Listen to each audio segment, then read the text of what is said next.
வணக்கம், நான் Jayachitra. Welcome to J home channel. நம்ம எப்போவுமே வீட்டில் ஒரே மாதிரி சமையல் செஞ்சு கொடுத்து போர் அடிக்காமல் விதவிதமாக செய்கிறப்ப வீட்டில் இருக்கிறவங்களும் விரும்பி சாப்பிடுவாங்க. இப்போது நம்ம இன்றைக்கி ஒரு டிஃப்ரெண்ட்டாக ஒரு ரெசிபி பார்க்க போகிறோம். பிசிபேலாபாத்துங்க, சாம்பார் சாதம்னு சொல்லலாங்க. அதுதாங்க சாம்பார் சாதம் இன்றைக்கி எப்படி செய்கிறதுன்னு நம்ம இந்த வீடியோவில் பார்க்கலாங்க.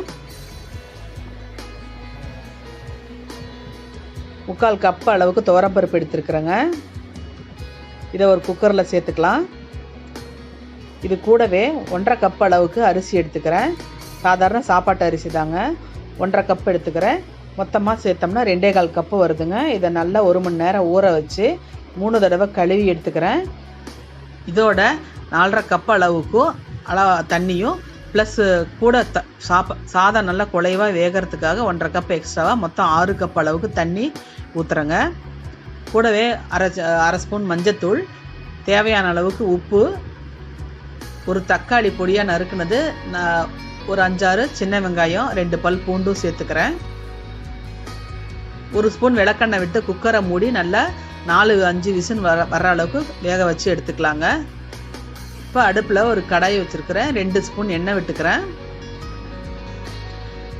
இதில் உங்களுக்கு என்ன காய்கறிகள் தேவையோ எல்லாத்தையும் போட்டுக்கலாங்க. நான் உருளைக்கிழங்கு, கத்திரிக்காய், கேரட்டு, பீன்ஸு, முருங்கைக்காய், சுரைக்காய் இதெல்லாம் எடுத்துருக்கிறேன். உங்களுக்கு என்னென்ன காய்கறிகள் விருப்பமோ அதெல்லாம் சேர்த்துக்கலாம். கூடவே 4 தக்காளியும் 1 கப்பு சின்ன வெங்காயமும் சேர்த்துக்கிறேன். சின்ன வெங்காயத்தை முதல்ல கடாயில் போட்டு வதக்கிக்கலாம்.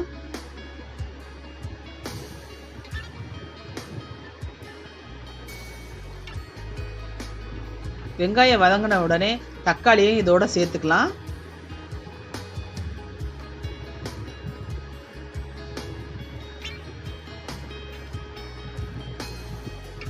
தக்காளியை கொஞ்சமாக வதக்கினா போதுங்க. இதோட நம்ம இப்போ காய்கறிகளை சேர்த்து வதக்கிக்கலாம். நம்ம எடுத்து வச்சிருக்கிற காய்கறிகள் எல்லாத்தையும் கடாயில் சேர்த்துக்கலாம்.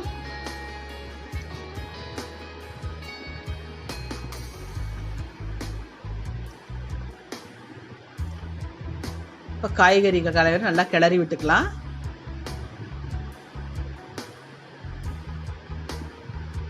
இப்போ மஞ்சத்தூள் அரை ஸ்பூனும் தேவையான அளவுக்கு உப்பு சேர்த்துக்கலாம். உப்பு கொஞ்சமாகவே போட்டுக்கலாம். பிறகு தேவைப்பட்டுச்சுன்னா கொஞ்சம் போட்டுக்கலாங்க.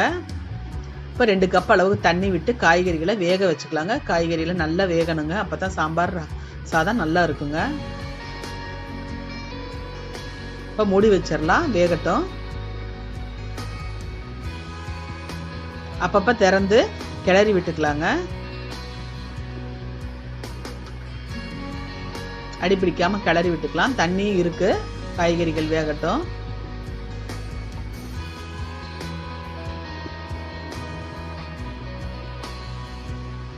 ஒரு 3/4 பதத்துக்கு காய்கறிகள் வெந்த உடனே 2 ஸ்பூன் மிளகாய் தூளும் சாம்பார் தூள் 2 ஸ்பூனும் சேர்த்துக்கிறேங்க. இங்கே சாம்பார் தூள் கூட்டு பொடின்னு நான் வீடியோ போட்டிருக்குறேங்க. அந்த லிங்க் பார்த்துக்கலாம், டிஸ்கிரிப்ஷன் பாக்ஸில் இருக்குது. கூடவே எலுமிச்சம்பழம் சைஸ்க்கு புளி கரைச்சி வச்சுருக்கிறேன் கெட்டியாக, அதையும் சேர்த்துக்கலாம். 1 கப் அளவுக்கு தண்ணி விட்டு இதை நல்லா வேக வச்சு எடுத்துக்கலாம். இப்போ பாருங்கள், குக்கரை திறந்து பார்த்தோம்னா சாதம் நல்லா குழைவாக வெந்து இருக்குதுங்க. சாதம் குழைவாக இருந்தால் தான் சாம்பார் சாதத்துக்கு சூப்பராக இருக்குங்க. இப்போ மறுபடியும் கூட நம்ம கரண்டியால் சாதத்தை கொஞ்சம் மசிச்சு விட்டுக்கலாம். இப்போ காய்கறி கலவையெல்லாம் வெந்துருச்சு. இதை நம்ம எடுத்து இதை கொஞ்சம் கொஞ்சமாக இதோட குக்கரில் சேர்த்துக்கலாம். சேர்த்து சாதத்தை நல்லா கிளறி விட்டுக்கலாம்.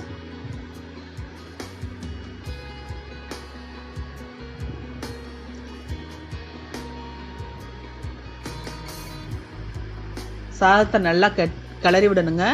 சாதம் கொஞ்சம் தண்ணி மாதிரியாக இருந்தால் தான் நல்லா இருக்கும். கட்டி கட்டியாக இருந்துடக்கூடாது. நல்லா அதனால் கிளறி விட்டுக்கலாங்க. பாருங்கள், சாதத்தை நல்லா கிளறியாச்சு. இப்போ கொஞ்சம் கொத்தமல்லி தழையை தூவிக்கலாம். இப்போ கடைசியாக நம்ம தாளிப்பு போட்டுக்கலாங்க. இப்போ உப்பு தேவைன்னா இந்த ஸ்டேஜில் நீங்கள் கொஞ்சம் ஆட் பண்ணிக்கலாம். எனக்கு உப்பு கொஞ்சம் தேவைப்பட்டுச்சு, அதனால் நான் கொஞ்சம் உப்பு சேர்த்துக்கிறேன், சால்ட் உப்பு. நீங்கள் அதை உங்களுக்கும் பார்த்துக்கோங்க, செக் பண்ணிக்கோங்க.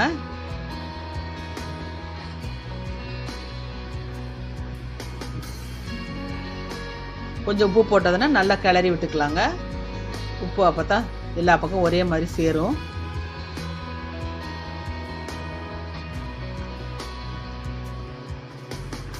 இப்போ அடுப்பில் ஒரு கடாயை வச்சுக்கலாங்க.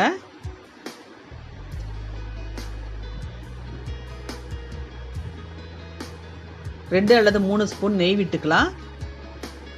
அரை கப் அளவுக்கு எண்ணெயும் சேர்த்துக்கலாம். இதோடைய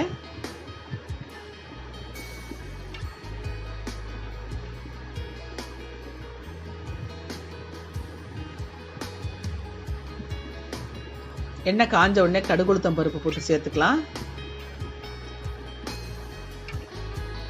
கடுகு பொரிஞ்ச உடனே ஒரு கொத்து கருவேப்பிலை, 2 வரமிளகாய் சேர்த்துக்கலாம்.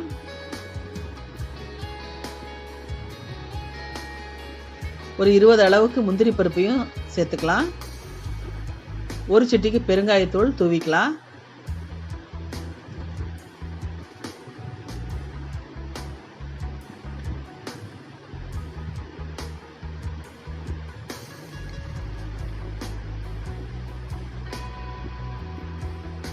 எல்லாம் நல்லா செவக்க பொரிஞ்ச உடனே நம்ம இதை அப்படியே குக்கரில் இருக்கிற சாம்பார் சாதத்தோட சேர்த்துக்கலாங்க.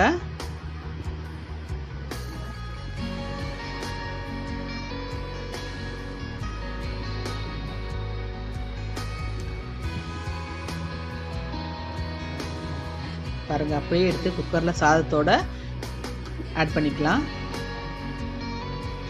ஆட் பண்ணிட்டு நல்லா கிளறி விட்டுக்கலாங்க. இப்போ சூப்பரான சாம்பார் சாதம் ரெடி ஆயிடுச்சு. பார்க்கவே பாருங்க எவ்வளோ சூப்பராக இருக்குது. நல்லா கிளறி விட்டாச்சுங்க. இப்போ சூடாக எடுத்து சர்வ் பண்ணலாங்க. இதை லஞ்ச் பாக்ஸ் ரெசிபியாகவும் நம்ம செஞ்சு எடுத்துகிட்டு போகலாங்க. இது அப்பளம், வடகம், வத்தலோட சாப்பிட்டா சூப்பராக இருக்குங்க. பிரமாதமாக இருக்கும். நீங்களும் செஞ்சு பாருங்கள் உங்கள் வீட்டில். இந்த வீடியோ உங்களுக்கு பிடிச்சிருந்தா லைக் பண்ணுங்கள், ஷேர் பண்ணுங்கள், கமெண்ட் பண்ணுங்கள். ஜே ஹோம் சேனலை சப்ஸ்கிரைப் பண்ணுங்கள். பக்கத்தில் இருக்கிற பெல் ஐக்கானை மறக்காமல் கிளிக் பண்ணுங்கள். வாழ்க வளமுடன்.